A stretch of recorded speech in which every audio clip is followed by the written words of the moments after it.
Now joining us on the news to share his thought is Bolu Michael-Biyi, an international analyst. Hello, Bolu. Thank you so much for joining us. Thank you. All right, now let's begin with the elephant in the room. That's the significance, of President Biden's struggles with articulation, especially during the debate. What impact do you think this might have on voter perception, of his competence and leadership? A political debate of any kind, especially a presidential debate, is an opportunity, for the candidate to have the focus of the country on them, and they now decide what they want to use that platform or that opportunity for. And I think Trump capitalized on that greatly. And, he seemed pretty prepared, but President Joe Biden, he didn't really articulate himself. He didn't really show his mettle. And I think it might affect voters' perception of his competence and ability, especially his physical stamina to be able to continue the job. If he is about 82 right now and way past the retirement age, and if he gets a second term, he'll be the around 86. He's already the oldest president in the U.S. history. So, it was said that he had a cold and all. But what about the times when he didn't have the cold? He still stumbled. So I think he didn't make a good impression to swing voters. All right, now during the debate, Trump actually focused on immigration and the economy during this debate. And in that, he actually leveraged Biden's perceived weaknesses. How effective would you say that strategy was? And how do you think it might or would influence undecided voters?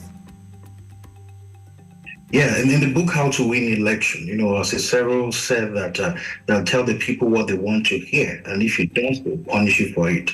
I think Trump is aware of that fact, and he capitalized on that. He really emphasized on immigration and also the economy, which are the two factors that pollsters, that internal campaign groups, they conduct polls to feel the pulse of the people, to know the issues they should focus on. And the American people have, they seem to be interested in economy and immigration, and he focused on that greatly. And unfortunately, Biden kind of stumbled along the line by saying that, okay, I wouldn't say that terrorists didn't enter the country. I mean that was he shouldn't have said that, I think, and Trump really capitalized on that, and I think it might work in his favor in terms of people who are still undecided about who they should choose between the two candidates. All right, now Trump's reluctance to commit to accepting election results unless they're fair and free, echoes his stance from previous elections. Now, how do you think this stance would affect voter trust in the electoral process? I personally don't see anything wrong in what Trump said, because the question is, should the people in a nation accept an election that is not free and fair? That's the question. Should the people in the country accept an election that is not fair? So why should a candidate accept an election that is not free and fair? So he has made his point clear. Should the election be free and fair, I'll be happy to accept it. And I think it's what most politicians would say. We shouldn't just accept an election simply because the Electoral Commission has announced. I don't think any country whatsoever or any candidate should accept the result of an election that is not free and fair. So I think most viewers would not be surprised by his response. He has always made that clear. And I believe that many people would align with such sentiments as well. All right, now most stakeholders, Bolu, seem to think that for Trump to actually contest, he's trying to run away from jail. Now, with him facing criminal indictments, related to attempts to subvert election results, how do you think, this legal context would influence public opinion and the dynamics of the 2024 presidential race?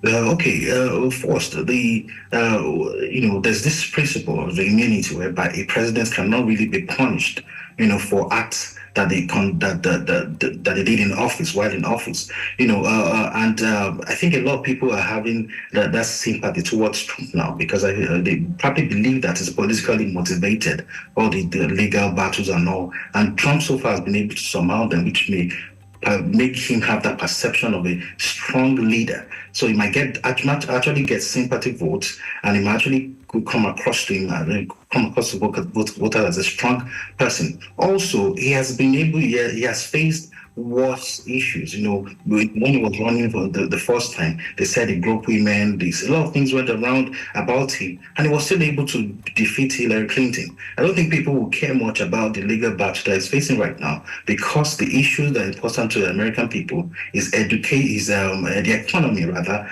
and immigration, not his legal cases. I don't think it would affect the voters, negatively, against Trump that much.